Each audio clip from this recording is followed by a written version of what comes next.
Director Shanmuga முத்துசாமியோட இயக்கத்துல ஹரிஷ் கல்யாண், அதுலி ரவி, வினய் ராய் இவங்களோட நடிப்புல வெளியான டீசல் மூவி. இந்த மூவி ரிலீஸ் ஆகிறதுக்கு முன்னாடியே இதோட சாங் ரிலீஸ் ஆகி பெரிய ஹிட் கொடுத்தது.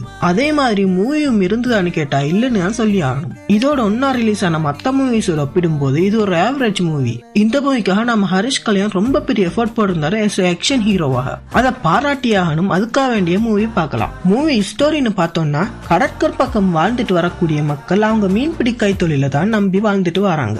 அப்படியே அவங்க மீன் பிடிக்கக்கூடிய அந்த கடல்ல பெரிய கார்பரேட் கம்பெனி ஒன்று ஆயில் கொண்டு போறதுக்காக பெரிய பெரிய பைப் லைன்ஸ போடுறாங்க. இதனால அவங்க வாழ்வாதாரம் சீர்குலையுது. அப்போ நம்ம ஹீரோவும் அவரோட வளர்ப்பு அப்பாவும் சேர்ந்து அந்த பைப் லைன்ஸ்ல வரக்கூடிய ஆயிலை திருடி வெளியால விட்டு அவங்க ஊர் ஜனத்துக்கு ஹெல்ப் பண்ணலாம்னு ஒரு பிளான் போடுறாங்க. பிளான் பண்ணபடி எல்லாம் நல்லா போயிட்டு இருக்கும் போது இவங்க திருட்டு தொழில 2 வில்லனுங்க ஜாயின் பண்றாங்க. அதுல இவங்களுக்கு இடையில நடந்த ஒரு தகராறு காரணமாக அந்த வில்லனுங்கள் ஒருத்தன் நம்ம ஹீரோவோட வளர்ப்பு அப்பாவை கொலை பண்ணிடுறாங்க. அப்புறம் நம்ம ஹீரோ அவங்கள பழி வாங்குற மாதிரி மீதி ஸ்டோரியை ரன் பண்ணிருப்பாங்க. வினய் ராயோட வில்லன் ரோல சூப்பரா பண்ணியிருந்தாரு. இந்த மூவியோட பெரிய மைனஸ் இதோட ஸ்கிரீன் பிளே தான். எக்ஸ்பெக்ட் பண்ண அளவுக்கு சொல்றதுக்கு ஒண்ணுமே இல்ல.